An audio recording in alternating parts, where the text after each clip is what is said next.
नमस्ते, आप सबका IHAD-HFI के पहले वेबिनार सीरीज़ में स्वागत है। मैं मंजू स्टीफन IHAD में प्रोग्राम मैनेजर हूँ बैंगलोर से। मैं अब डॉक्टर शशिकांत आप्टे को बुलाना चाहूँगी जो IHAD के सेक्रेटरी हैं। वो हमारे साथ सह्याद्री पुणे से ज्वाइन कर रहे हैं। नमस्कार। जैसे मंजू जी ने कहा, मैं भी आप सबका स्वागत करता हूँ। IHAD ये डॉक्टर्स, फिजियोथेरेपी, सर्जन्स की ऑर्गेनाइजेशन है working in the field of haemophilia. IHAD और HFI कंबाइंड वेबिनार का हमने सोचा था क्योंकि पेशेंट से काफी सवाल रहते हैं, कुछ क्वेरीज रहती है, तो इसके लिए ये फर्स्ट वेबिनार है जिसका थीम है डायग्नोसिस और ट्रीटमेंट फॉर हीमोफीलिया। मेरे साथ दूसरे मॉडरेटर है वैभव नेहरा। मैं वैभव जी को आमंत्रित करता हूं अगला प्रोसेशन करने के लिए। वैभव जी।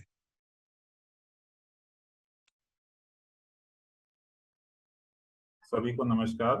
मैं वैभव नेहरा, हीमोफीलिया फेडरेशन इंडिया का एग्जीक्यूटिव कमेटी मेंबर हूं और आईहाद और एचएफआई की पार्टनरशिप में ये हमारा एक प्रयास है कि हिंदी और दूसरी जो स्थानीय भाषाएं हैं उन भाषाओं में हीमोफीलिया से रिलेटेड जो जानकारियां हैं वो हम अपने पीडब्ल्यूएस तक पहुंचाएं।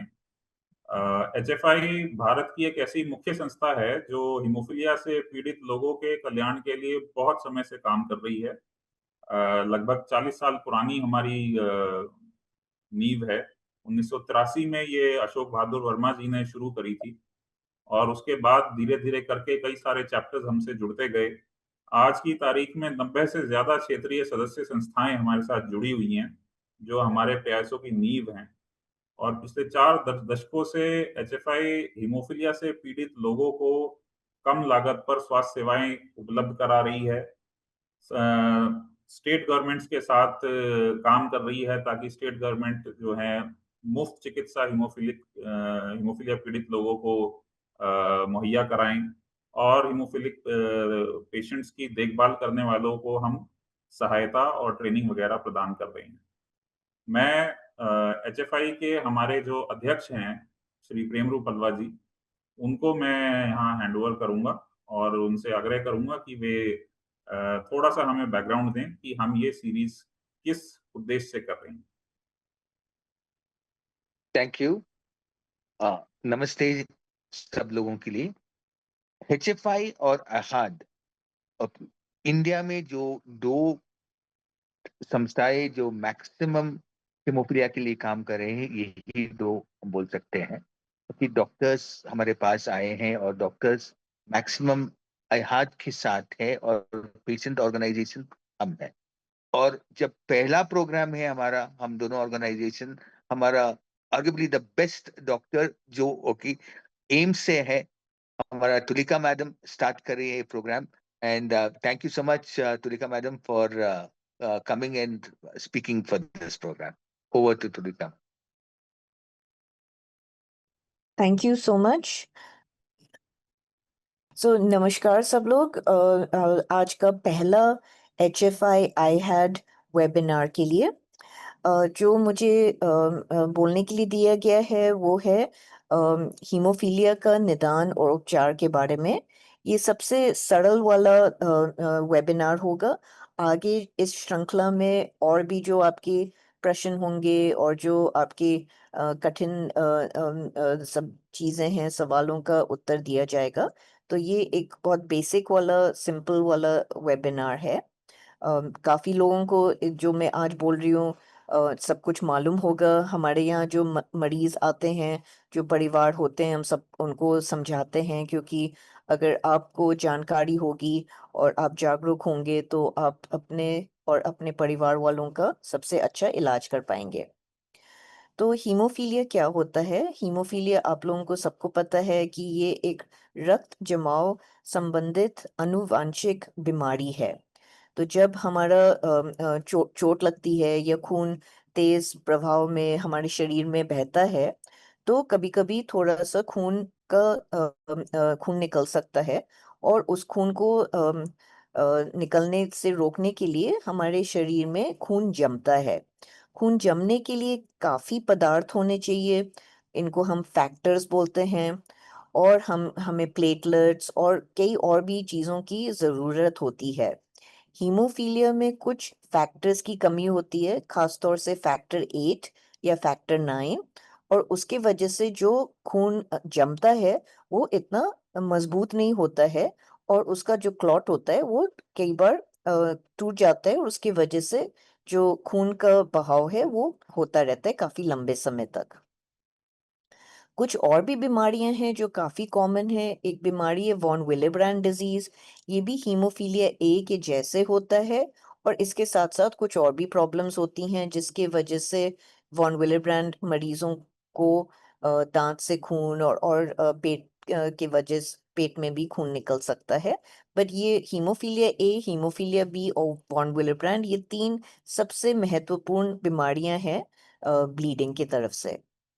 तो जैसे मैंने आपको बताया, ये एक जेनेटिक या आनुवांशिक बीमारी है। जेनेटिक का अर्थ ये है कि जो हमारे शरीर के अंदर जो जीन्स हैं, जो हमें अपने माता पिता से मिलती है, उसमें एक परिवर्तन होता है। उस परिवर्तन के कारण हमें कुछ कुछ चीज़ों की कमी हो सकती है शरीर में, या कुछ कुछ बीमारियां हो सकती हैं। अगर वेरिएशन या म्यूटेशन के कारण आपका फैक्टर लेवल 8 या 9 1% से कम हो जाए, तो ये फिर काफ़ी खतरनाक हो सकता है। फैक्टर अगर 1% या 1% से कम है, तो फिर बिना चोट लगे बैठे-बैठे दिमाग में, पेट में, पैर में कहीं से भी ब्लीडिंग हो सकती है। तो हम क्लासिफाई करते हैं हीमोफीलिया को अलग-अलग कैटेगरीज में, और ये डिपेंड करता है कि आपके शरीर के अंदर फैक्टर की मात्रा कितनी है। तो जब हम फैक्टर की मात्रा नापते हैं, तो हम उस समय नापते हैं जब आपको कई दिन तक कोई फैक्टर या किसी खून का या किसी इंजेक्शन का इलाज नहीं होता है। तो जो बच्चे या आदमी हैं जिनके शरीर के अंदर 1% से भी कम फैक्टर है, उनको हम सिवियर हीमोफीलिया बोलते हैं। कुछ मरीज हैं जिनका फैक्टर लेवल इससे ज़्यादा है, 1 से 5% है, उनको हम मॉडरेट हीमोफीलिया बोलते हैं। पर इनको भी हीमोफीलिया, सिवियर हीमोफीलिया के जैसे कई बार प्रॉब्लम्स होती हैं। बिना चोट लगे खून बह सकता है, या छोटी सी चोट लगे तो काफ़ी देर तक खून बह सकता है। अधिकतर जो माइल्ड हीमोफीलिया के मरीज हैं, उनमें फैक्टर लेवल की मात्रा ज़्यादा होती है, और उनको ऑपरेशन या चोट के बाद ही प्रॉब्लम्स होती हैं। अधिकतर जो सिवियर या मॉडरेट हीमोफीलिया से ग्रस्त मरीज हैं, वो हमारे पास जल्दी आ जाते हैं, और जो माइल्ड हीमोफीलिया हैं वो कई बार जब तक बड़े नहीं होते तब तक उनको भी नहीं पता होता है कि बीमारी है, और हम लोगों को भी नहीं पता चलता है। जो ब्लीडिंग होती है वो आपके जॉइंट्स में होती है, घुटने की जॉइंट, एड़ी की जॉइंट, या कोई और भी जॉइंट में। आपके कंधों में हो सकती है, हिप्स में भी हो सकती है, मांसपेशियों में भी हो सकती है, ब्रेन में भी हो सकती है, या किसी और अंग में भी हो सकती है। पर अधिकतर जो ब्लीडिंग होती है वो जॉइंट्स के अंदर है। तो क्या होता है जब जॉइंट के अंदर ब्लीडिंग होती है? अगर जॉइंट के अंदर ब्लीडिंग है, तो इसका इलाज शीघ्र करना चाहिए। क्यों करना चाहिए? अगर नहीं करेंगे तो जोड़ों में डैमेज हो जाते हैं, उसकी क्षति हो जाती है, मांसपेशियां जटिल हो जाती हैं, काफी देर तक दर्द होता है। दर्द के वजह से कई बार विकलांगता भी हो जाती है, और जो आपका जीवन है उसके क्वालिटी ऑफ लाइफ, गुणवत्ता काफी कम हो जाती है। तो इसलिए बहुत जरूरी है कि जब भी ब्लीडिंग हो, उसका उपचार जल्दी से जल्दी किया जाए। तो आपको कैसे पता चलेगा कि ब्लीडिंग हो रही है? तो जब छोटे बच्चे होते हैं तो कई बार उनको पता नहीं चलता है, वो खेल रहे होते हैं। जैसे-जैसे बड़े होते जाते हैं बच्चे, तो उनको कई बार पता चल जाता है, क्योंकि जोड़ में झुनझुनी लग सकती है, या कुछ अजीब-सा महसूस होता है। कभी-कभी थोड़ा जोड़ गर्म हो जाता है, या कोई हल्की-सी बेचैनी होती है, या फिर वो उनको चलना-फिरना थोड़ा कम हो जाता है। बड़े लोग तो समझ जाते हैं जब उनकी ब्लीडिंग होने का है, पर कई बार बच्चों को नहीं मालूम पड़ता है, धीरे-धीरे उनको समझाना होता है। और इसको हम बोलते हैं ऑरा। तो ऑरा का मतलब है कि आपको एक तरह से पहले से एहसास हो जाता है कि जॉइंट में ब्लीडिंग होने वाला है। और दूसरे जने क्या देख सकते हैं, तो अगर बच्चा है तो मम्मी पापा देख सकते हैं कि जोड़ में सूजन हो गया, जोड़ गर्म हो गया, उसको छूने से दर्द हो जाता है, बच्चा जोड़ को ठीक से हिला नहीं पाता है, या बच्चा चलने के लिए मना कर देता है। तो हम कैसे पहचान सकते हैं कि किसी को हीमोफीलिया है? तो हम ऐसे ही किसी को देख के नहीं बोल सकते हैं, हमें जांच करनी होती है। तो जांच में कई खून की टेस्ट हैं, उसमें सबसे महत्वपूर्ण एपीटीटी टेस्ट बोलते हैं। तो इसमें हीमोफीलिया में जो मरीज हैं, जब हम खून का टेस्ट करते हैं तो एपीटीटी जो है उनका काफी लंबा होता है एंड पीटी नॉर्मल होता है। तो ये पीटी एपीटीटी और भी ब्लीडिंग की बीमारियों में अफेक्टेड होते हैं, जिनको लिवर की बीमारी है उसमें दोनों अफेक्टेड होते हैं। वॉन विलेब्रैंड में कई बार एपीटीटी प्रोलॉन्ग्ड होता है, वॉन विलेब्रैंड के लिए और भी जांच होती है, पर आज हम उसके विषय में नहीं बात करेंगे। फिर एक बार हमें पता चल जाता है कि एपीटीटी प्रोलॉन्ग्ड है, तो ये हीमोफीलिया ए भी हो सकता है या बी भी हो सकता है, इनहिबिटर के साथ भी हो सकता है या बिना इनहिबिटर के साथ भी हो सकता है। तो उसके लिए फिर हमें एक क्लॉटिंग फैक्टर ऐसे करना पड़ता है देखने के लिए कि हीमोफीलिया ए कम है या हीमोफीलिया बी कम है, और फिर हमें ये भी जांच कर सकते हैं कि इनहिबिटर है कि नहीं। जब हम ब्लड टेस्ट करते हैं तो बहुत ज़्यादा ध्यान रखना होता है, क्योंकि ब्लड टेस्ट अच्छी लैब में होना चाहिए और उसको लेने का तरीका भी बहुत सही होना चाहिए। जो ट्यूब है उसको ठीक से भरना है, उसमें जो दवाई होती है, ब्लू कैप ट्यूब होता है सोडियम सिट्रेट का, उसमें 1:9 रेशियो में खून और एंटीकोएगुलेंट होना चाहिए। उसको बहुत कस कस के शेक नहीं करना होता है, बहुत ही आराम से उसको मिलाना होता है। और ये जो टेस्ट है ये 1-2 घंटे के अंदर ही इसकी जांच हो जानी चाहिए। अगर बहुत देर हो जाता है तो फिर रिपोर्ट गलत भी आ सकती है। तो जांच, जैसे हमने बताया, बहुत सही तरीके से होना चाहिए। जो हमने शुरू में बात किया था म्यूटेशन, तो म्यूटेशन क्या होता है? ये हमारे जीन्स में परिवर्तन होता है, और हमारे शरीर के अंदर अनगिनत जीन्स हैं। तो उसमें कई बार पता करना कि कौन सी जीन अफेक्टेड है, उसके लिए स्पेशल मॉलिक्यूलर टेस्ट होते हैं। अगर फैमिली में कई मेंबर्स हैं तो हम लिंकेज एनालिसिस कर सकते हैं 2-3 फैमिली मेंबर्स का। अगर एक ही जना है, ये न्यू म्यूटेशन है, तो कई बार हमें सीक्वेंसिंग वाला टेस्ट करना होता है। सीक्वेंसिंग का टेस्ट में ज़्यादा समय लगता है और उसमें ज़्यादा पैसा भी लगता है। अगर किसी के फैमिली में कई रिलेटिव्स हैं तो लिंकेज एनालिसिस बहुत सिंपल टेस्ट है जो आप आराम से कर सकते हैं और पहचान सकते हैं। म्यूटेशन टेस्ट हमें हीमोफीलिया के डायग्नोसिस के लिए नहीं चाहिए होता है, बट अगर आपको पता करना है कि कोई लड़की या कोई लेडी कैरियर है, उसके लिए हमें म्यूटेशन की जानकारी होनी चाहिए। तो पहले हम जनरली जो मरीज है परिवार में उनका म्यूटेशन का टेस्ट करते हैं और फिर लेडीज का कैरियर टेस्ट करते हैं। लेडीज का कैरियर टेस्ट अगर पॉजिटिव है तो फिर उन लेडीज को, जब वो आगे जाके बेबी के लिए प्लानिंग करते हैं, तो हम प्री नेटल टेस्टिंग, मतलब बच्चा जब पेट में है उसकी जांच कर सकते हैं। सो ये थोड़ा सा जेनेटिक्स आपको बताना है। अगर पिताजी हैं जिनको हीमोफीलिया की बीमारी है, अगर उनके बच्चे होते हैं तो उनके जितने भी बेटे होंगे वो बिल्कुल नॉर्मल होंगे, उनको कोई बीमारियां नहीं होंगी।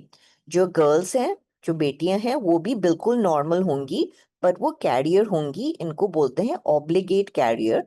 ये कैरियर इसलिए है क्योंकि उनके पिताजी में के जीन में वेरिएशन था, म्यूटेशन था।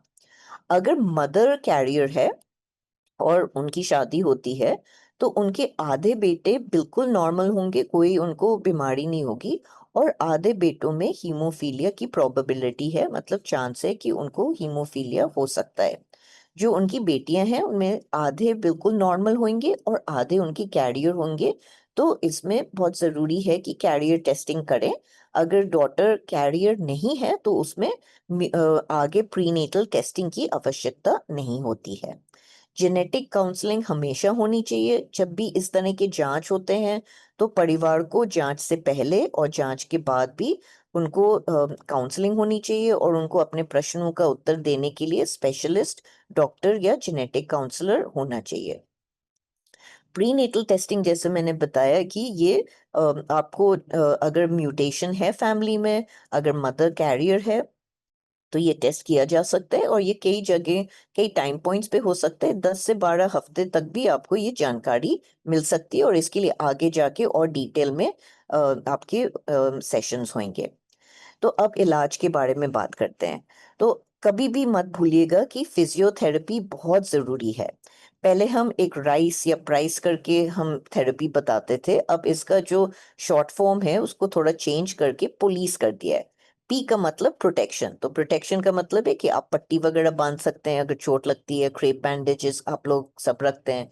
ऑप्टिमल लोडिंग है, जो आर जो था रेस्ट, रेस्ट की जगह हमने ऑप्टिमल लोडिंग कर दिया है। ऑप्टिमल लोडिंग का अर्थ बड़ा सरल है, जब आपको दर्द है, पीड़ा है, उस समय आप आराम कीजिए, और जैसे जैसे दर्द कम होता जाता है थोड़ा वजन उस पे पैर पे या हाथ में या जहाँ पे भी आपकी ब्लीडिंग है उसमें शुरू कर दीजिए, क्योंकि अगर ज़्यादा रेस्ट करेंगे तो मांसपेशियां कमज़ोर हो जाती हैं। बर्फ भी लगा सकते हैं, कंप्रेशन भी कर सकते हैं, और पैर को ऊपर भी कर सकते हैं, उसको एलिवेशन बोलते हैं। तो इन सब से पुलिस, पी से प्रोटेक्शन, ओ एल से ऑप्टिमल लोडिंग, आई से आइस, सी से कंप्रेशन और ई से एलिवेशन, इन सब चीज से काफी आराम हो जाता है। और हमेशा ध्यान रखिए कि फैक्टर के साथ ये भी करना जरूरी है। आइस के बारे में बस मैं एक एक शब्द बोलना चाहूंगी कि बहुत देर तक आइस नहीं लगाना होता है, आइस को डायरेक्टली स्किन में नहीं लगाना होता है, या तो आप आइस पैक लगाइए या किसी कपड़े में बर्फ को रख के करिए, और 20 मिनट से ज्यादा उसको नहीं सेकना चाहिए, क्योंकि वो ठीक नहीं रहता है, और थोड़ी थोड़ी देर में आप उसको हटा सकते हैं। सो मसल का कंट्रोल के लिए बहुत ज़रूरी है कि आप जैसे ही जॉइंट में दर्द कम हो जाए आप मसल को मूव करिए, जॉइंट को मूव करिए, ताकि जो शक्ति है उसकी मसल की कमज़ोर ना हो। जब आप फिजियोथेरेपी करें उस समय फैक्टर ज़रूर होना चाहिए, अगर बहुत दिन तक फिजियोथेरेपी नहीं किया है तो। फैक्टर कैसे देते हैं? तो हीमोफीलिया ए में और बी में थोड़ा सा कैलकुलेशन का अंतर है। अगर मान लीजिए हमें 100% करेक्शन करना है तो 1 यूनिट जो फैक्टर है, जो शीशी के अंदर 1 यूनिट है, वो फैक्टर लेवल शरीर में 2% तक बढ़ाता है।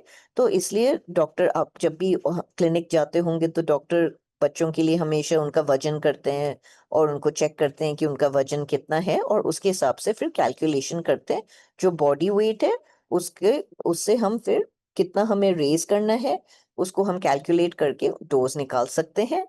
और जैसे मैंने कहा फैक्टर रेट 1 यूनिट से 2% बढ़ता है। हीमोफीलिया में बी में 1 यूनिट 1% रेज करता है, तो उसका कैलकुलेशन थोड़ा सा भिन्न होता है। एंड हीमोफीलिया बी में भी वजन अनुसार होता है। जब हम फैक्टर देते हैं तो शुरू में फैक्टर की मात्रा काफी बढ़ जाती है, फिर थोड़े दिन के बाद कम हो जाती है। अगर फैक्टर लेवल शरीर में 1% से कम हो गया तो फिर ब्लीडिंग का खतरा रहता है। अलग अलग फैक्टर्स के अलग अलग हाफ लाइफ है। हाफ लाइफ का मतलब है कि वो जो फैक्टर की कॉन्सेंट्रेशन आपके शरीर में है वो कितने देर में आधा होता है, फिर उससे आधा होता है, फिर खत्म हो जाता है। तो पहले जो हमारे पास फैक्टर होता था उसको हम बोलते थे स्टैंडर्ड हाफ लाइफ। वो जनरली फैक्टर 8 जो होता था वो आपका 12 घंटे तक हाफ लाइफ होता था, और जो फैक्टर 9 होता था उसका लगभग 20 या 24 घंटे का होता था। तो कभी कभी जब ज्यादा ब्लीडिंग होती है तो डॉक्टर्स हीमोफीलिया ए में आपको सुबह और शाम इंजेक्शन लेने के लिए बोलते थे। अब हमारे पास एक्सटेंडेड हाफ लाइफ मतलब लंबे वाले फैक्टर भी आने लगे हैं। तो ये जो डोज होता है, डिफरेंट डिफरेंट ब्लीडिंग में डिफरेंट डिफरेंट डोजेस देने पड़ते हैं। अगर जॉइंट ब्लीड है, मसल ब्लीड है, ब्रेन ब्लीड को हम बहुत ध्यान से देखते हैं, उसमें हम ज्यादा फैक्टर भी देते हैं और ज्यादा दिन तक भी देते हैं। तो ये आप अपने डॉक्टर से जानकारी लें, और ब्लीडिंग होती है तो आपको हॉस्पिटल जाना जरूरी है ताकि वो ट्रीटमेंट लें। अभी थोड़ा सा एक नया ख्याल आया है कि अम, जो अम, लोग थोड़े से ज्यादा उनका वजन है तो उसमें कई बार फैक्टर हमें बहुत ज्यादा मात्रा देना होता था। तो अब कुछ लोगों ने रिसर्च किया है कि अगर आपका वजन बहुत ज़्यादा है तो उसमें आइडियल जो बॉडी वेट है आपके हाइट के अनुसार, आपकी एज के अनुसार, अगर आइडियल बॉडी वेट पे फैक्टर दिया जाए तो उससे आपका ब्लीडिंग भी रुक सकता है और उसमें फैक्टर का भी बचाव हो सकता है। तो ये एक नया चीज़ है जो हम लोग भी कर रहे हैं एंड उसमें मरीजों को कोई दिक्कत नहीं हो रही है।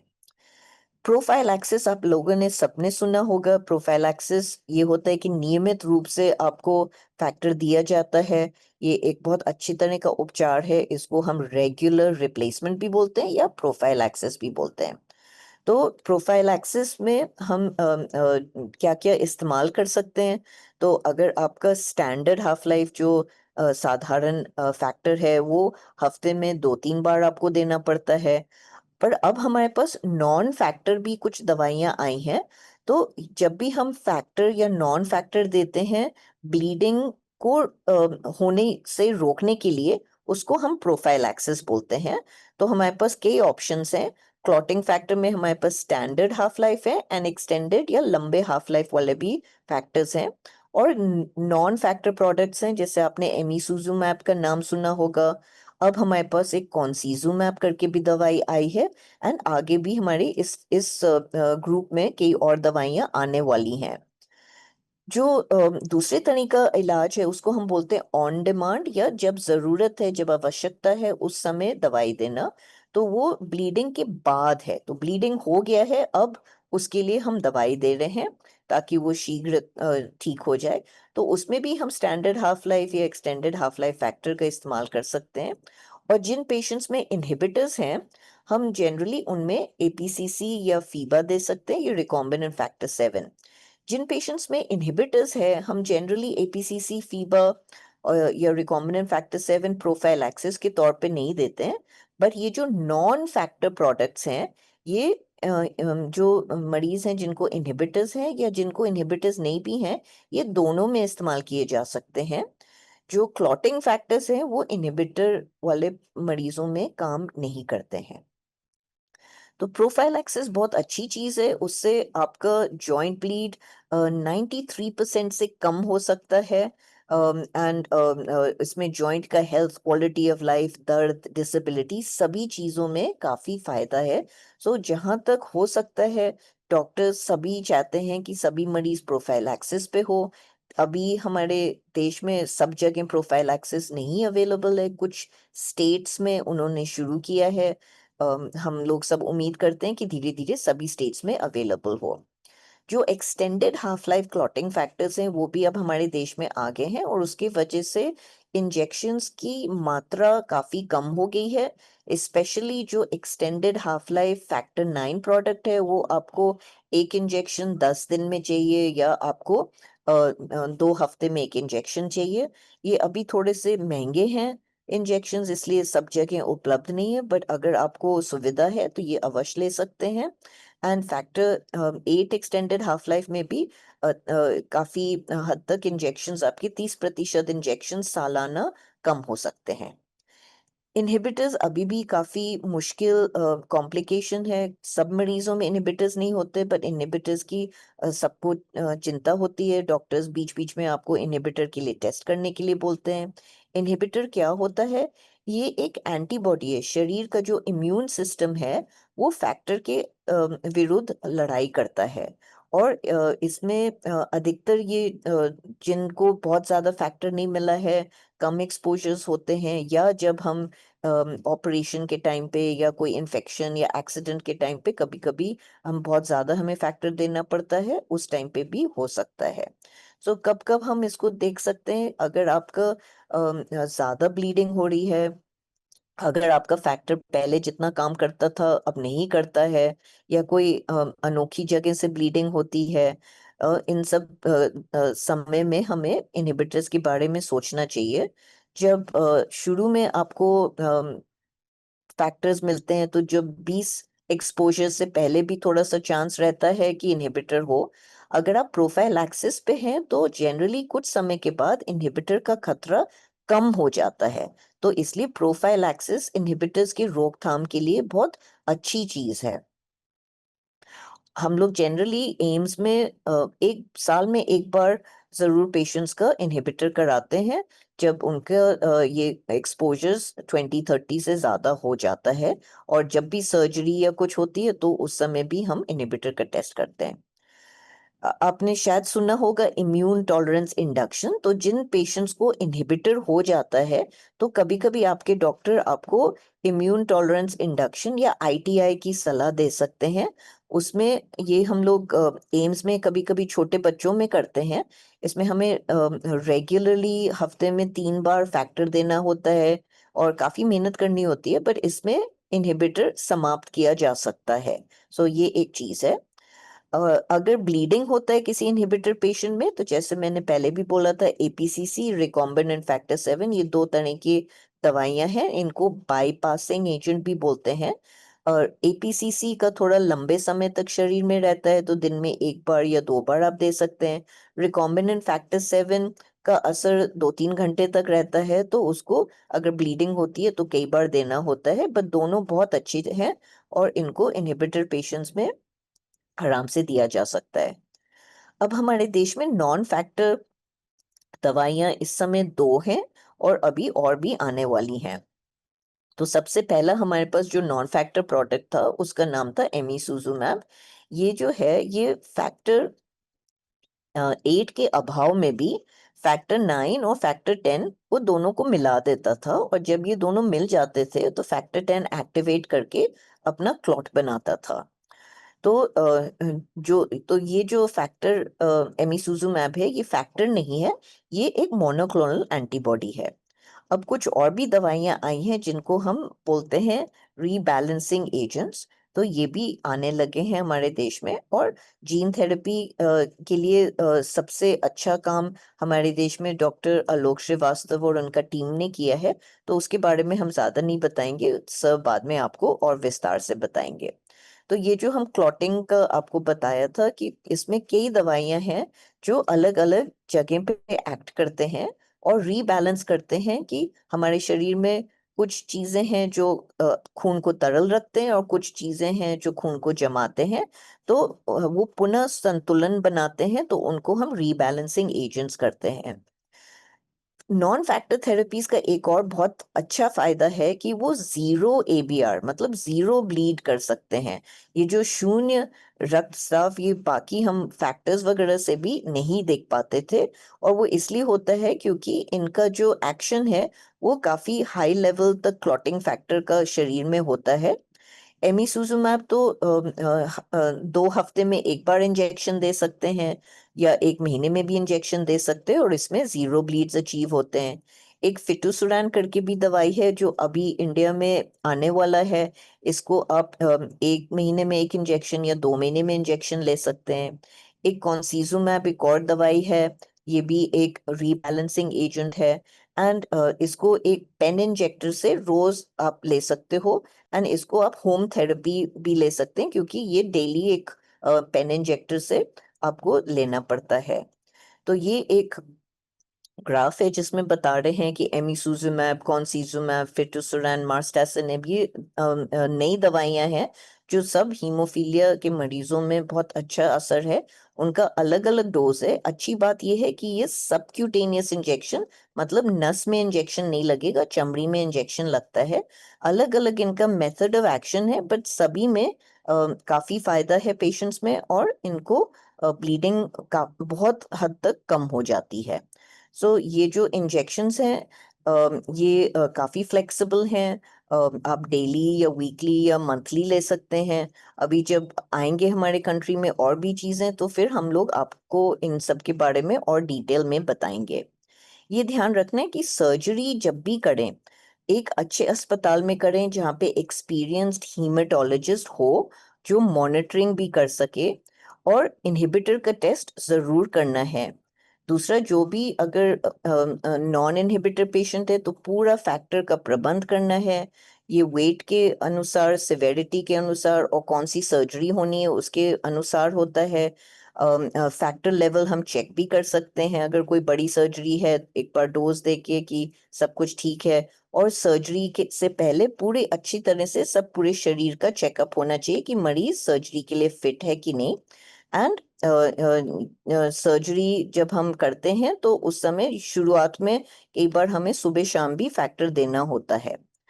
सर्जरी के लिए अलग अलग सर्जरी के डोजेस में, अगर माइनर सर्जरी है, मेजर सर्जरी है, तो वो आपके डॉक्टर्स डिसाइड करेंगे कितना आपको फैक्टर देना होगा। एंड जैसे मैंने कहा है कि इसमें बहुत ध्यान देना है। कोशिश ये भी करनी है कि सर्जरी मंडे या ट्यूसडे, सोमवार या मंगलवार को करें, सबसे पहला केस करें। जो भी आपके डॉक्टर्स हैं सबको हीमोफीलिया के बारे में पता हो, एंड जनरली हम डीवीटी प्रोफाइलैक्सिस अवॉइड करते हैं। सो आपका जो डॉक्टर है वो उसको ये भी देखना है कि क्या क्या प्रोडक्ट मिल रहा है। अगर किसी मरीज को एक्सटेंडेड हाफ लाइफ फैक्टर या एमिसुजुमैब है तो उसके लिए स्पेशल जांच करनी पड़ती है। तो जो भी आप चीज़ें ले रहे हैं डॉक्टर को बताएं।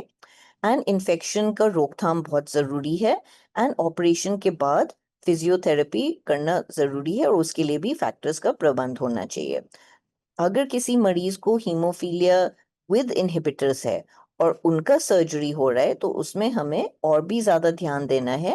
एंड उसमें जनरली हम एपीसीसी इस्तेमाल करते हैं सर्जरी के समय। उसके स्पेशल मॉनिटरिंग है, स्पेशल डोजेस हैं, एंड मरीज के कंडीशन के अनुसार हम देते हैं। कुछ पेशेंट्स में हम रिकॉम्बिनेंट फैक्टर 7 भी दे सकते हैं, तो दोनों चीज़ें सर्जरी में दी जा सकती हैं। कभी कभी हम लोग रिकॉम्बिनेंट फैक्टर 7 पहले दूसरे दिन देते हैं, फिर उसके बाद एपीसीसी पे स्विच ओवर हो जाते हैं। अब हमारे पास कई मरीज हैं जिनकी उम्र अब बढ़ रही है, जैसे हम लोग की भी उम्र बढ़ रही है। और इनफैक्ट एम्स में हम लोगों ने एक स्पेशल क्लिनिक शुरू किया है ओल्डर पेशेंट्स के लिए, क्योंकि उनमें भी सबके जैसे जोड़ों में आर्थराइटिस या हार्ट की प्रॉब्लम्स, डायबिटीज़ की प्रॉब्लम्स, आंखों में कैटरैक्ट, कई चीज़ें होती हैं जो सब नॉर्मल लोगों को भी हैं। और उसमें फिर हम लोग भी सीखेंगे कि इनको सबसे अच्छी तरीके से इनके ब्लीडिंग के प्रॉब्लम्स के साथ कैसे मैनेज करें। हीमोफीलिया का सबसे अच्छा इलाज होता है जब ये मल्टी स्पेशलिटी आपको एक इकोसिस्टम मिले, जिसमें आपके हीमेटोलॉजिस्ट हैं, सर्जन्स हैं, फिजियोथेरेपिस्ट हैं, जेनेटिक्स हैं, और सभी प्रकार के डॉक्टर्स हैं जिनको मालूम है इस बीमारी के बारे में, ताकि अच्छी से अच्छी क्वालिटी ऑफ लाइफ दे सकें। सो इस पे ये हमारा छोटा सा इंट्रोडक्शन था, और मैं अब इसको यहीं पे बंद करती हूँ, and I hand over to doctor Shashi ji and to mister Vaibhav ji. So Tulika ji, बहुत बहुत धन्यवाद। बहुत अच्छा लेक्चर हुआ आपका। अभी कुछ सवाल अगर हो गए तो let us have question answer session on this. ये सवालों का जवाब हम देने की कोशिश करेंगे। वैभव जी, कितने सवाल आए आपके पास? Thank you very much Tulika ma'am, बहुत ही अच्छी और सरल भाषा में आपने बहुत सारी हीमोफीलिया की हमारी कॉन्सेप्ट्स क्लियर कर दी। Thank you Shashi sir hand over के लिए। मैं कुछ एक सवाल हमारे पास ऑलरेडी पेशेंट्स के आए हैं, मैं एक एक करके आपके सामने रखूंगा। सबसे पहले अच्छा मेरे भी कुछ क्वेश्चंस थे, मैं उन्हें भी रखूंगा, पर पहले जो हमारे पास चैट बॉक्स में कुछ क्वेश्चंस आए हैं। एक पेशेंट है हमारे जो ये जानना चाहते हैं कि अगर कोई पेशेंट हीमोफीलिया ए या बी से ग्रसित है और उनको जो है फैक्टर एसए का टेस्ट कराना है, तो फैक्टर लगने के कितने दिन बाद उनको ये टेस्ट कराना चाहिए? बेसिकली वो वॉश आउट पीरियड के बारे में जानना चाह रहे हैं, थोड़ा उसके बारे में बताएं मैम। सो अगर स्टैंडर्ड हाफ लाइफ फैक्टर है तो आप 3-4 दिन के बाद कर सकते हैं फैक्टर ऐसे। अगर एक्सटेंडेड हाफ लाइफ फैक्टर है तो फिर आपको कम से कम 7 to 10 डेज के लिए वेट करना पड़ेगा। अगर फैक्टर 8 एक्सटेंडेड हाफ लाइफ है, अगर आपका फैक्टर 9 एक्सटेंडेड हाफ लाइफ है तो आपको कम से कम 3-4 हफ्ते का वो है। सो डिपेंड करेगा कि क्या प्रोडक्ट मिला है। एंड अगर एमिसुजुमैब चल रहा है तो फिर उसके लिए स्पेशल टेस्ट होता है, chromogenic essay with bovine agents. तो जनरली अगर किसी को डाउट है इनहिबिटर्स का या फैक्टर लेवल का, तो एमिसुजुमैब लेने से पहले बेहतर है कि आप अपने टेस्ट करा लीजिए, क्योंकि एमिसुजुमैब लेने के बाद बहुत ही कम लैब्स हैं जो ये सब टेस्ट कर सकते हैं। थैंक यू एक मैम। दूसरा सवाल है तुलिका जी, काफी लोगों को लगता है कि एमिसुजुमैब ये जो नॉन फैक्टर थेरेपीज है वो ऑन डिमांड ले सकते हैं, इसके बारे में लोगों की जरा पहचान करा देंगे आप? हाँ, सो एमिसुजुमैब भी प्रोफाइलैक्सिस है एंड उसको जब आप शुरू करते हो तो उसमें एक्चुअली 3 से 4 हफ्ते लगते हैं आपका शरीर के अंदर उसकी सही मात्रा बिल्डअप करने में। तो जब आप एक एमिसुजुमैब डोज लेते हैं तो शरीर में आपको प्रोटेक्शन नहीं मिलता है, आपको हर हफ्ते 4 हफ्ते तक आपको लेना पड़ता है।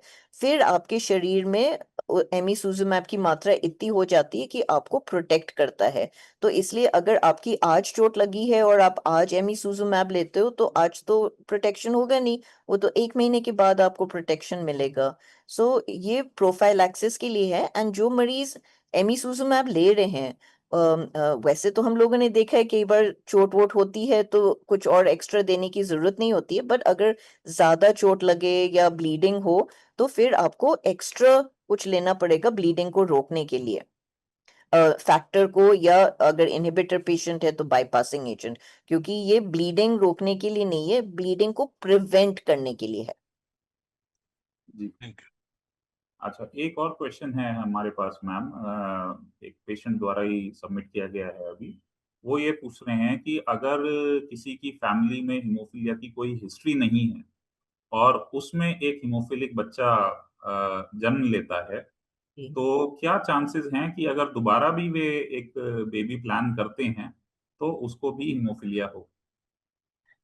सो ये सी आई थिंक जेनेटिक्स में हम लोग काफ़ी चीज़ें जानते हैं और अभी नई नई चीज़ें होती जा रही हैं।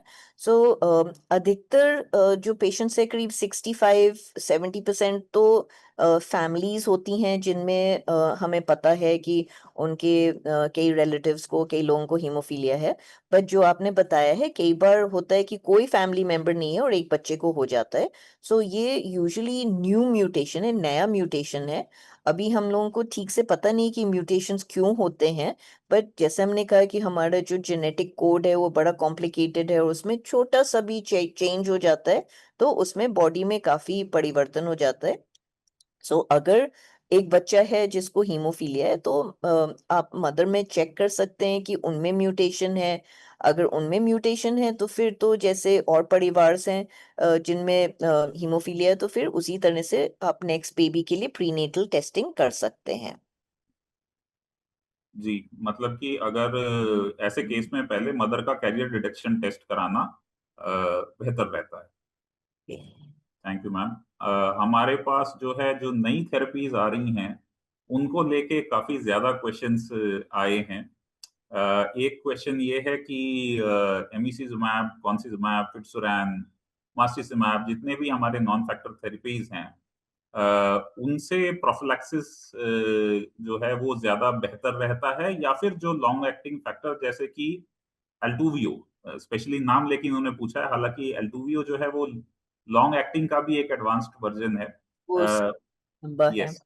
हाँ, तो वो ये पूछ रहे हैं कि इनमें से प्रोफिलैक्सिस के लिए सबसे बेहतर कौन-सी दवाई रहती है? सो ये जो प्रश्न आप पूछ रहे हैं इसका उत्तर किसी के पास नहीं है। एक बहुत प्रसिद्ध डॉक्टर हैं जैसे हमारे यहाँ डॉक्टर आलोक श्रीवास्तव हैं और डॉक्टर शशि आप्टे हैं, उसी तरह से एक डॉक्टर गाय यंग हैं जो यूएस में डॉक्टर हैं हीमोफीलिया के। तो हम उनके साथ हम लोगों की एक ग्रुप है जो हम लोग हर महीने मिलते हैं और बात करते हैं। एंड यही सवाल वहाँ के डॉक्टर्स के मन में भी हैं क्योंकि उनके पास तो सारी चीजें उपलब्ध हैं। ठीक है। तो वहाँ पे भी डॉक्टर्स को अभी हम लोग ये सब जो नए प्रोडक्ट्स हैं हम उसको समझ रहे हैं। तो कुछ तो थोड़ा इजी है कि आपको पता है एमिसुजुमैब केवल हीमोफीलिया ए मरीजों में काम करेगा, बट ये जो आपका फिटुसुरैन है, कॉन्सिजुमैब है, ये तो हीमोफीलिया ए में भी काम करेंगे, बी में भी काम करेंगे। एंड ये सभी प्रोडक्ट्स इनहिबिटर पेशेंट में भी इस्तेमाल हो सकते हैं, नॉन इनहिबिटर में भी हो सकते हैं। तो अभी हम लोग धीरे धीरे इसके बारे में और जानकारी ले रहे हैं। विदेशों में उन्होंने देखा है कि कुछ मरीज होते हैं, जैसे मान लीजिए वो कॉन्सिजुमैब पे हैं और उनको ब्लीडिंग होता है, तो फिर वो दूसरे प्रोडक्ट में शिफ्ट हो सकते हैं। अभी हमारे कंट्री में 2 ही प्रोडक्ट्स हैं।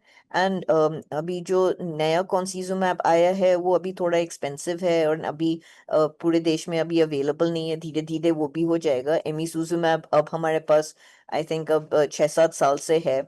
तो थोड़ा समय लगता है। प्रोडक्ट सभी अच्छे हैं।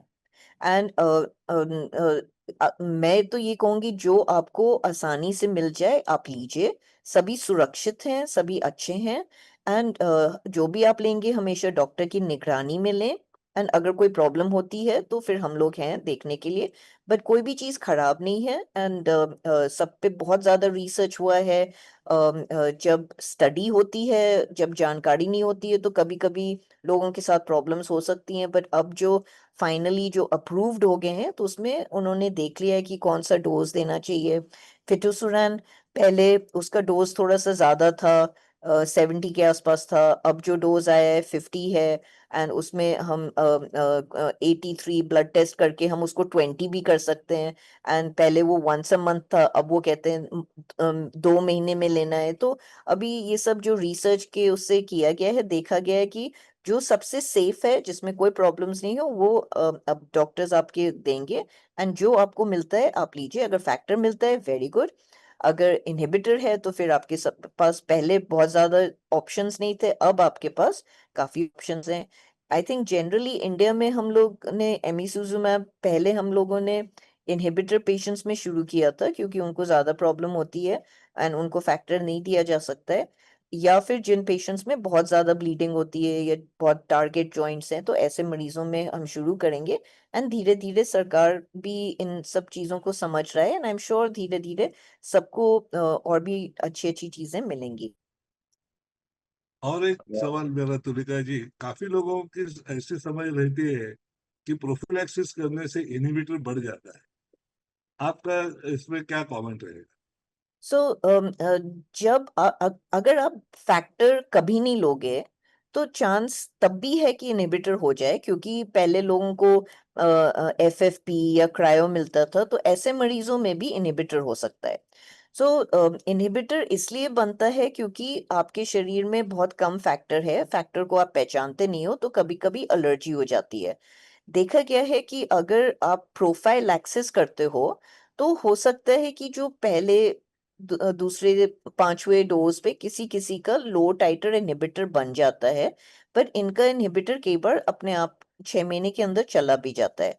अगर आप रेगुलर प्रोफाइलैक्सिस लेते हो, 20, 30, 40, 50 आपके एक्सपोजर डेज हो गए हैं, तो ये जो रेगुलर प्रोफाइलैक्सिस है, अगर आप ध्यान करें कि जो हमने इम्यून टॉलरेंस इंडक्शन वाला ग्राफ दिखाया था तो वो उसकी जैसे है। तो वो एक तरह से आपका इनहिबिटर से प्रोटेक्शन भी देता है।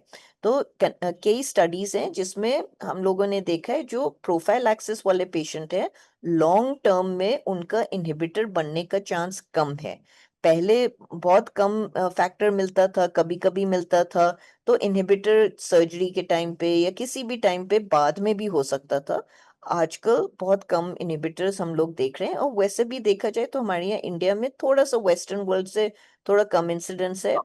एंड अगर आप नॉन फैक्टर लेंगे तो नॉन फैक्टर से इनहिबिटर नहीं बनेगा।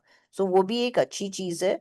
क्योंकि कभी कभी हमारे देश में इनहिबिटर टेस्टिंग के लिए छोटे जगहों में जांच नहीं होती थी, तो उनको अगर शक भी होता था तो वो टेस्ट नहीं कर पाते थे।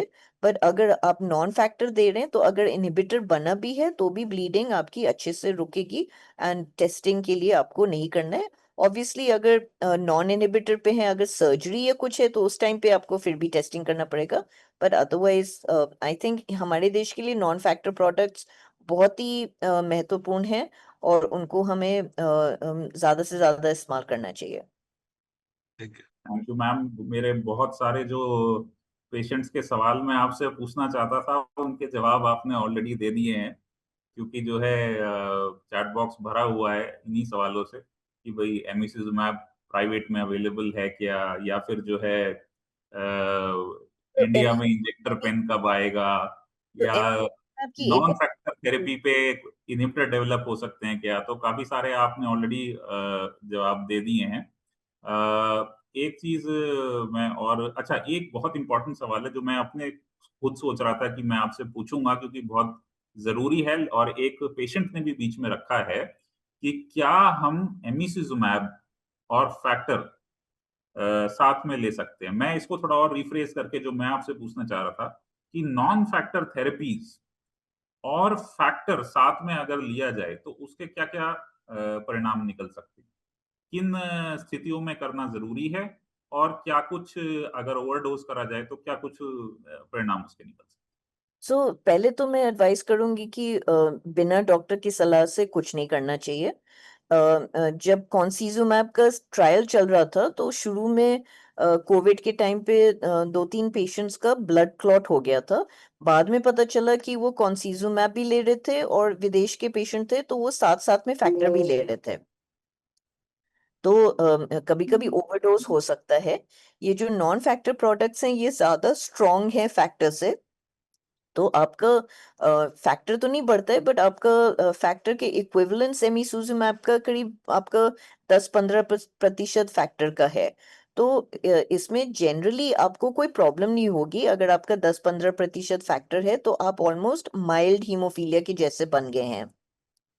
फिर भी कुछ लोगों के टारगेट जॉइंट्स हैं या ब्लीडिंग अगर हो जाती है तो उस टाइम पे आप फैक्टर ले सकते हैं। बट अगेन डॉक्टर से की एडवाइस में लीजिए और बहुत ज़्यादा नहीं लीजिए। सब लोगों को ब्लीडिंग से बहुत चिंता है एंड आई एक्सेप्ट कि हीमोफीलिया पेशेंट्स हमेशा ब्लीडिंग से डरते हैं। बट क्लॉटिंग मतलब ओवरडोज जो होता है वो भी बहुत खतरनाक है और उसका मैनेजमेंट कई बार और भी मुश्किल होता है। सो हमेशा जो भी चीज़ लें हम सोच समझ के लें एंड प्रॉपर मात्रा में लें। सो फैक्टर आप ले सकते हो अगर ब्लीड होता है, अगर ब्लीड नहीं है तो दोनों चीज़ों को नहीं मिलाना चाहिए। हैं? जी। और एक सवाल तुलिका जी, काफी लोगों को लगता है कि जब जोड़ों में दर्द होता है, specially ankle pain, is always a bleed. Can there be pain without a bleed? And what is the definition of bleed and how you segregate bleed and non-bleed? So that's $1 million question.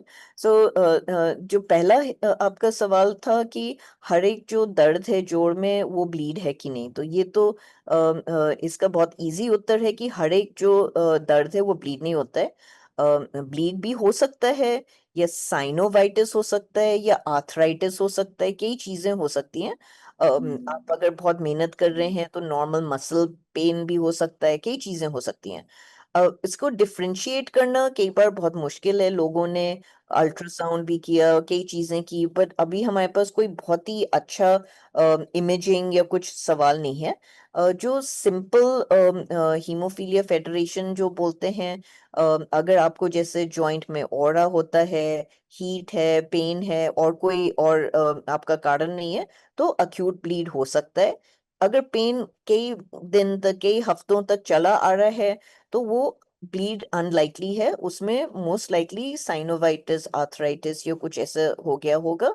And उसके लिए फिर आप अपने doctor से मिलें, orthopaedic से मिलें। हमारे पास कई पेशेंट आते हैं जो बहुत फ्रीक्वेंटली फैक्टर लेते हैं और बार बार कहते हैं ब्लीड है, तो ऐसे पेशेंट्स को फिर हम एग्जामिन करते हैं और फिर ऑर्थोपेडिक्स में भेजते हैं। ऑर्थोपेडिक्स फिर एवेल्युएट करके आपको बताएंगे कि आपको फिजियोथेरेपी चाहिए या कई बार वो स्प्लिंटिंग या रेस्ट करते हैं और उससे ये जो साइनोवाइटिस वगैरह ठीक हो जाता है। बहुत ही अच्छा सवाल था आपका। हर एक जो पेन है वो ब्लीड नहीं होता है, बट क्योंकि हमें ब्लीड से डर लगता है तो कई बार जब पेशेंट आते हैं तो हम उनको फैक्टर दे देते हैं, क्योंकि ये भी नहीं होना चाहिए कि हम शक करें कि नहीं नहीं आप का ब्लीड नहीं है, तो always better to give factor. But अगर बहुत लंबा समय से दर्द हो रहा है तो इन्वेस्टिगेट भी करना चाहिए कि कोई और अल्टरनेटिव तो नहीं है, और उससे फिर पेशेंट को बहुत अच्छा रिलीफ मिल सकता है। अगर साइनोवाइटिस है या कुछ और है तो उसका ट्रीटमेंट करते हैं तो।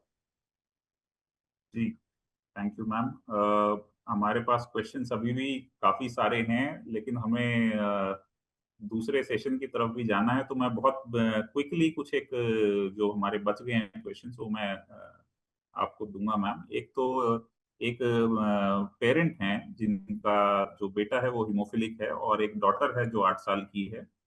वो ये जानना चाह रहे हैं कि कैरियर डिटेक्शन का टेस्ट किस एज में कराना ठीक रह सकता है? सो मैं अपने पेशेंट्स को बताती हूँ कि आप म्यूटेशन टेस्ट करा के रख लीजिए। जो आपका बेटा है उसका म्यूटेशन टेस्ट करा के रख लीजिए। एंड जो बेटी है उसको अभी टेस्ट करने की जरूरत नहीं है कि कैरियर है कि नहीं, अभी बहुत छोटी है। जब उसका शादी का समय है उस टाइम पे आप चेक करके ये जानकारी रख सकते हैं। अगर कैरियर नहीं है तो फिर तो कुछ भी नहीं करना है। अगर कैरियर है तो उसकी नॉर्मल तरीके से शादी हो सकती है। बट जब प्रेगनेंसी वो प्लान करेंगे तो प्रीनेटल टेस्टिंग के लिए अवश्य जाना है। आजकल हमारे पास जो आयुष्मान भारत है उसमें हम लोगों ने प्रीनेटल टेस्टिंग के पैकेजेस बनाए हैं। उसमें डिपेंड करता है आप कहाँ रहते हैं। उसमें 15,000 से 10,000 तक के पैकेजेस हैं, Tier 1, Tier 2, Tier 3 सिटीज में। एंड आयुष्मान बेनिफिशरीज को ये लाभ मिल सकता है। ये हीमोफीलिया, थैलेसीमिया, सिकल सेल के लिए ये प्रीनेटल टेस्टिंग पैकेजेस हैं। एंड वो तभी करना है अगर डॉटर आपकी कैरियर है। कभी कभी हमारे पास पेशेंट्स आ जाते हैं वीकेंड में एंड उनको प्रीनेटल टेस्टिंग करना है पर उनको ये भी नहीं मालूम वो कैरियर है कि नहीं। सो अगर कैरियर नहीं है तो प्रीनेटल टेस्टिंग एक इन्वेजिव प्रोसीजर है, उसमें मदर को चाइल्ड को भी थोड़ा सा रिस्क होता है। तो अगर कैरियर नहीं है तो फिर हमें नहीं करना है। जी। Thank you. अच्छा, एक और सवाल जस्ट आगे बढ़ने से पहले छोटा-सा ले लेते हैं। अ ये एक और फिर से पेशेंट हैं जो ये कह रहे हैं कि इनका 15 साल का बेटा है, पेरेंट हैं ये और 6-7 एपिसोड इनको हुए हैं और ये जानना चाह रहे हैं कि ऑन डिमांड या लो डोज़ प्रोफिलैक्सिस क्या ठीक रहेगा इन्हिबिटर्स अवॉइड करने के लिए? तो मेरे ख्याल से इसका जवाब आप ऑलरेडी पहले दे चुके थे कि अगर जो प्रोफिलैक्सिस पे अगर आप रहते हैं, चाहे भले ही लो डोज़ प्रोफिलैक्सिस हो, तो इन्हिबिटर का चांस धीरे-धीरे कम हो जाता है। बिल्कुल एक सही। दो और क्वेश्चन्स हैं जो ऑलरेडी आप ले चुके हैं। मैं जस्ट एक बार ब्रीफ आउट कर दे रहा हूँ ताकि हमारे जो पेशेंट्स जिन्होंने दिए हैं सवाल उनको उन तक जा सके। एक पेरेंट हैं अगेन वो ये जानना चाह रहे हैं कि अगर कोई फैमिली हिस्ट्री नहीं है, फिर भी अगर मदर कैरियर हैं, तो ऐसा क्यों होता है? वो भी आपने अभी जवाब दिया था कि वो म्यूटेशन का केस है और मदर में भी म्यूटेशन से हीमोफिलिया की जीन आ सकती है as a carrier. Bleeding is repeatedly occurring in same joint, एक ही जॉइंट में बार-बार ब्लीडिंग हो रही है। आप जो है इसको टारगेट जॉइंट को ठीक कैसे कर सकते हैं? सो टारगेट जॉइंट को ठीक करने के लिए आपको थोड़ा ज़्यादा लेवल तक फैक्टर रखना है। अगर स्टैंडर्ड हाफ लाइफ फैक्टर है, बेस्ट है कि extended half life factor use करें या किसी नॉन फैक्टर का प्रयोग करें, क्योंकि इसमें टारगेट जॉइंट का मतलब है कि जब भी थोड़ा सा ज़्यादा हिले डुलेंगे या चोट लगेगी या फैक्टर कम होता है तो ब्लीडिंग हो जाती है। तो इस ये पहले हमारे लिए बहुत ही मुश्किल वाले जॉइंट्स होते थे, बट एक्सटेंडेड हाफ लाइफ या नॉन फैक्टर प्रोडक्ट्स के समय में इनका इलाज किया जा सकता है। नॉन फैक्टर प्रोडक्ट्स में करीब 90% तक ये टारगेट जॉइंट्स ठीक हो जाते हैं। एक्सटेंडेड हाफ लाइफ फैक्टर भी अगर ठीक से दिया जाए तो ये टारगेट जॉइंट्स ठीक हो सकते हैं। I would add something more to Tulika ji का जो जवाब था, उसमें रेडियो एक्टिव साइनोवेक्टमी का भी रोल हो सकता है। काफी अभी रेडियो एक्टिव साइनोवेक्टमी इज अवेलेबल और सर, वो करने से भी जॉइंट ब्लीडिंग का नंबर नीचे आ जाता बिल्कुल सही बोला सर। राइट। है। सो विल एक जस्ट और discuss two. Are there any more questions, Vaibhav? There are a lot sir, बहुत सारे क्वेश्चंस हमारे पास आए हैं, तो जो हमारा प्लान्ड जो समय था, मेरे ख्याल से हम उससे थोड़ा-सा हमें आगे खींचेंगे। बट मेरे ख्याल से हम अपना जो केस बेस्ड स्टडी का सेशन है, मेरे ख्याल से हम उस पर जा सकते हैं और उसके बाद हम दोबारा फिर क्वेश्चंस पर वापस आ जाएँगे। तो डॉक्टर शशि क्विकली मैं डिस्कस आपको टू। हैंड ओवर करना चाहूँगा केस बेस्ड डिस्कशन के लिए।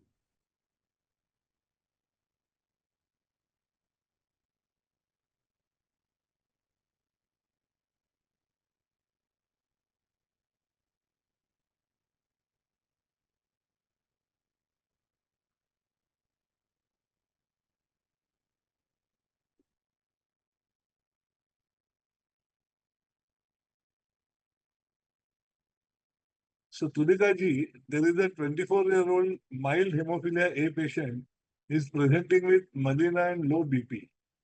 What Okay. immediate action and what long-term plan we should plan in this patient?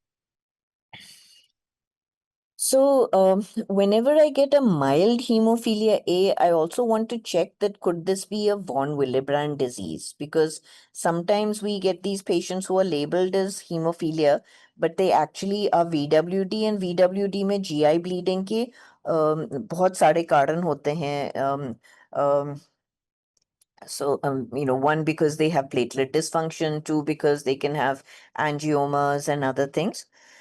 Second, because he's a mild hemophilia, I want to look for a local cause. So obviously, agar hypotension hai, we need to give him fluids, we may need to give him blood, and we should find the local cause for his melena, because he is a mild hemophilia and otherwise should not be bleeding per se just due to hemophilia itself. So इसमें जैसे हम normal person में भी investigate करेंगे, तो इनमें भी investigate करेंगे.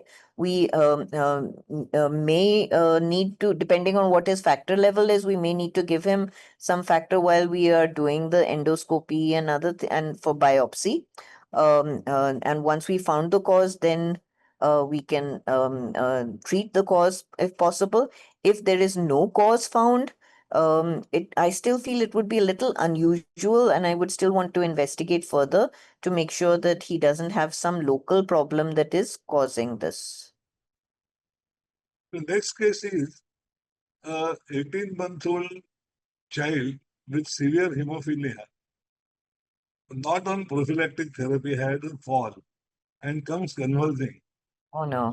What action should be taken immediately and how to quickly to shift to the hemophilia treatment center?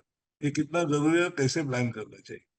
सो ये जो आपने घटना बताया जिसमें बच्चा है जो प्रोफाइलैक्सिस पे नहीं है और उसको सिर में चोट लग गई और उसके दौरे पड़ रहे हैं, तो इमीडिएटली क्लॉटिंग फैक्टर देना है. हीमोफीलिया ए है तो क्लॉटिंग फैक्टर 8 देना है, बी है तो 9 देना है, एंड इसका जो कैलकुलेशन है 100% तक कैलकुलेशन देना है. एंड अगर आप हॉस्पिटल में हो तो फिर उसको तुरंत एडमिट करना है एंड तुरंत इमेजिंग करनी है. बट इमेजिंग मतलब सीटी स्कैन से पहले फैक्टर देना है. एंड जो सीटी स्कैन या एमआरआई कराएंगे साथ में एक डॉक्टर को जाना चाहिए. सो पहले तो फैक्टर देंगे, फिर हम दौरे की दवा देंगे बच्चे को थोड़ा सा स्टेबलाइज करने के बाद ही हमें इमेजिंग करना है. एंड जनरली आजकल की तारीख में अगर ब्रेन में ब्लीड भी होती है तो हम लोग न्यूरो सर्जन्स को बुलाते हैं. But actually I would say last 5-6 years तक हमने न्यूरो सर्जरी तो नहीं करवाई है बच्चों में, क्योंकि अगर अच्छे तरह से आप 100% फैक्टर करेक्शन कर सकते हैं तो आप उनको बिना ऑपरेशन के भी मैनेज कर सकते हो. अगर ऐसी ब्लीड है जिसमें सर्जिकल इंटरवेंशन चाहिए तो अगेन फैक्टर आपको 100% देना है एंड फैक्टर पे बहुत ध्यान देना है. प्लस दौरे की दवा देनी है, बच्चे को स्टेबलाइज करना है एंड उसके बाद फिर हमें प्लान करना है कि इंटरवेंशन करना है या नहीं. और जैसे हमने कहा है कि अच्छे हॉस्पिटल्स में कई बार हमें सर्जरी की जरूरत नहीं पड़ सकती है. अगर आपके यहाँ हीमेटोलॉजिस्ट नहीं है, न्यूरोसर्जन, न्यूरोलॉजिस्ट सब लोग नहीं हैं, तो फिर बच्चे को फैक्टर दें, दौरे की दवा दें, स्टेबलाइज करें और उसके बाद एक डॉक्टर के साथ उसको ट्रांसपोर्ट करें ऐसे हॉस्पिटल में जहाँ पे हीमेटोलॉजिस्ट हों जिनको इस तरह के केसेस को मैनेज करना आता है. सर्जरी कोई छोटे मोटे जगह पे बिल्कुल नहीं कराना है एंड फैक्टर पूरा अरेंजमेंट होना चाहिए. दूसरा ये है कि जब भी हम सर्जरी के लिए सोचते हैं तो इनहिबिटर टेस्ट पहले भी करना चाहिए एंड 3-4 दिन के बाद भी इनहिबिटर टेस्ट करना चाहिए. बट जैसे मैंने कहा है कि अगर बहुत अच्छा फैक्टर का कंट्रोल हो तो हो सकता है सर्जरी की आवश्यकता ना हो.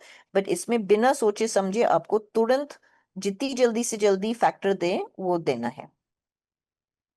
बहुत बहुत धन्यवाद मैम आपका कि आपने जो है अपना बहुत ही कीमती समय निकाला और इस वेब सीरीज का ये पहला अंक है और इसमें ही जिस तरह का हमें रिस्पांस पेशेंट्स से मिला है, बहुत सारे पेशेंट्स ज्वाइन किए हैं और बहुत सारे जो क्वेश्चंस हमारे पास आए हैं, हमने उम्मीद नहीं करी थी, और आगे वाले सेशंस में हमें अपना प्रश्नोत्तर का हमें समय और ज़्यादा लेकर चलना पड़ेगा। बहुत-बहुत धन्यवाद तुलिका मैम, बहुत-बहुत धन्यवाद शशि सर कि आप जो है अपना समय निकाल के आप हमारे साथ आज जुड़े। Thank you. Thank you so much. One, On behalf of IHAD and HFI, Tulika जी मैं आपको धन्यवाद देना चाहूंगा। आपने बहुत अच्छा पॉइंट्स बताए, बहुत अच्छा लेक्चर लोकल लैंग्वेज में लिया, which was important.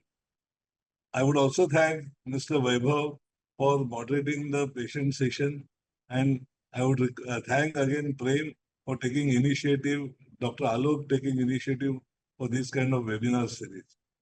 I would also thank Dr. Neeraj Siddhantan, who played a very important role in conferring the idea. And lastly, Dr. Chandrakala, who prepared the slide deck, and we could use that. And I would really thank all my colleagues and office secretary. Back to you, Manju. Thank you. Good night, everyone. thank you. Thank you sir. हमें उम्मीद है आप सबको ये webinar फ़ायदेमंद लगा और उम्मीद करते हैं कि आप हमारे साथ अगले महीने फिर जुड़ेंगे 2 तारीख को जून। आगे जानकारी के लिए आपको जल्द पहुंचाई जाएगी। IHAD और HFI की टीम की तरफ से आप सबको धन्यवाद। Thank you.